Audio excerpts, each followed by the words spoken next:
तकरीबन 35 लाख की कीमत वाली फॉर्च्यूनर गाड़ी और उसमें रखे रिवॉल्वर जिसकी कीमत कम से कम 2 लाख अधिकतम 5 लाख रही होगी। इन्हीं कुल 40 लाख की चोरी का मामला कोई छोटा मोटा मामला नहीं है। ये उत्तर प्रदेश में विधानसभा में विपक्ष के नेता श्री माता प्रसाद पांडे के गृह क्षेत्र इटवा में हुआ है।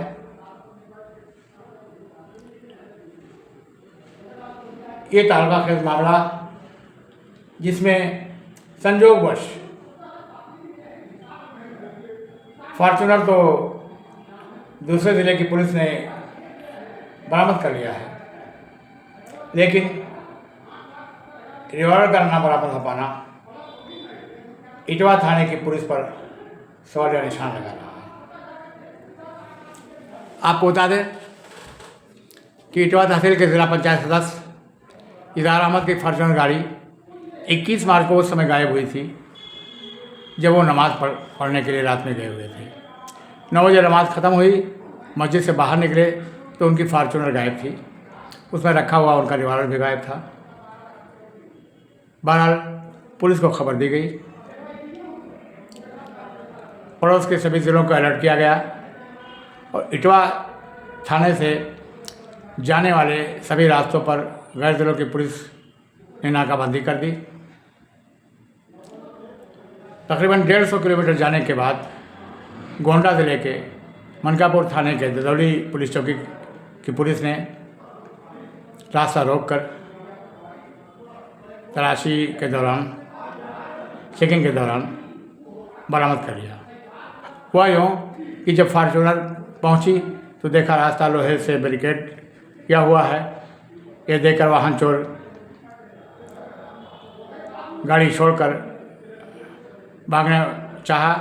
अचानक ब्रेक लगाया, उनकी गाड़ी लोहे के बैरिकेड से टकराई, गाड़ी का नुकसान हुआ। इसी बीच वो कूद कर भागा, उसने एक सिपाही को घायल किया और गाड़ी में रखा हुआ रिवॉल्वर लेकर फरार हो गया। लेकिन इसके बावजूद भी ददौली पुलिस चौकी ने फॉर्च्यूनर को बरामद करके अपना काम तो कर ही दिया था। अब आते हैं इटवा पुलिस पर। चूँकि घटना इटवा थाने में हुई थी, इसलिए मामले की तफ्तीश भी इटवा की पुलिस कर रही है। इस बारे में इज़हार अहमद और उनके पिता, जो खुद भी ज़िला पंचायत सदस्य रहे हैं, ज़िले के सम्मानित ठेकेदार हैं, सामाजिक कार्यकर्ता भी है इज़हार अहमद, उन्होंने पुलिस को बताया कि उनकी गाड़ी में इतना कम पेट्रोल था कि वो बमुश्किल 50 किलोमीटर जा सकती थी। उनका मानना था कि 50 किलोमीटर के बाद वाहन चोर ने गाड़ी में पेट्रोल ज़रूर डलवाया होगा। ऐसे में पुलिस अगर रास्ते के पेट्रोल पंपों की सीसीटीवी को चेक करे तो वाहन चोर के बारे में पता लग सकता है।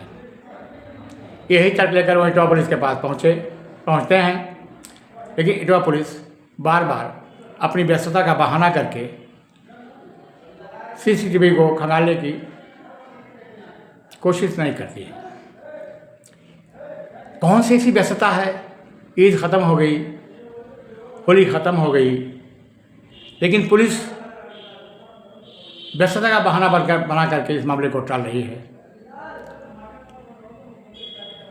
इज़हार अहमद कहते भी हैं कि उनकी गाड़ी मनकापुर पकड़ी गई है, जो भवानीगंज की तरफ जाती है, और गाड़ी भवानीगंज तक पहुंचती है। उसके बाद उसे पेट्रोल हर हाल में लेना पड़ा होगा। लिहाजा भवानीगंज के आगे के पेट्रोल पंपों को अगर तलाशा जाए, वहाँ की सीसीटीवी को निकाला जाए तो चोर की शिनाख्त ज़रूर हो जाएगी। लेकिन पुलिस के पास फुर्सत कहाँ है? ये वही इटवा थाना है जहाँ से 2 साल पहले पुलिस की राइफल AK-47 जो थी वो भी गायब हुई थी, वो भी आज तक बरामद नहीं हो पाई है।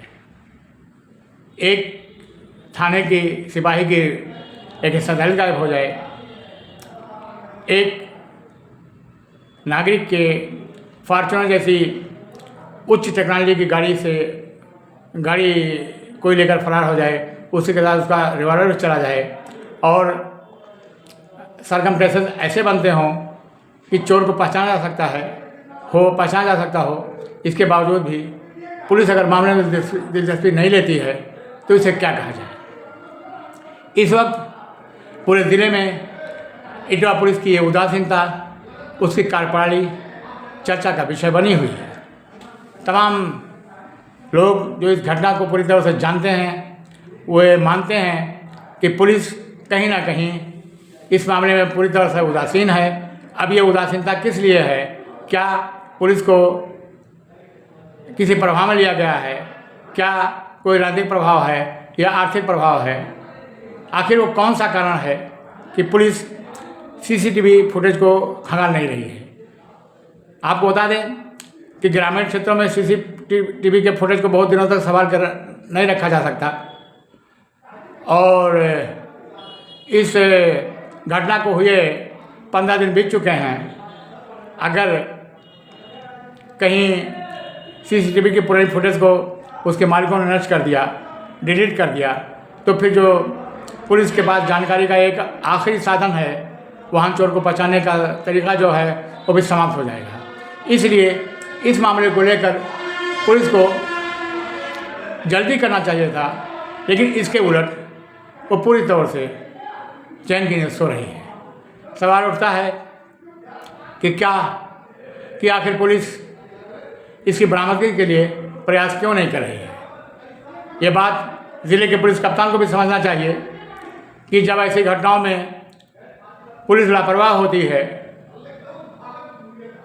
और उसकी कार्यप्रणाली पर जब उंगलियां उठने लगती हैं, तो इससे ज़िले का पुलिस प्रमुख भी आलोचना का पात्र बन जाता है। लिहाजा पुलिस अधीक्षक महोदय को चाहिए कि वो इस मामले को गंभीरता से लें और थाना अध्यक्ष इटवा को इस बात के लिए निर्देश दें कि वो इस चोरी के मामले को लेकर के पुलिस की सीसीटीवी को खंगालें, पेट्रोल पंपों के सीसीटीवी को खंगालें, क्योंकि ये कोई छोटी मोटी घटना नहीं है। यदि उन्होंने रिवॉल्वर बरामद कर लिया तो फिर ये इससे इटवा पुलिस का स्तर ऊँचा होगा और ज़िले के पुलिस प्रमुख का भी सीना गर्व से चौड़ा होगा। तो अब ये पुलिस को सोचना है कि वो ऐसे ही शिथिल बनेगी या सीसीटीवी फुटेज को खंगालेगी। यही कहना था। आगे आप इस मामले पर खुद सोचें और नई खबरों के लिए देखते रहें कपिलवस्तु पोस्ट। मैं आपसे निवेदन करूंगा कि आप राजनीतिक और क्राइम की खबरों को देखने के लिए हमारी चैनल कपिलवस्तु पोस्ट को सब्सक्राइब करें और अपने इष्ट मित्रों से चैनल को सब्सक्राइब कराएं। धन्यवाद।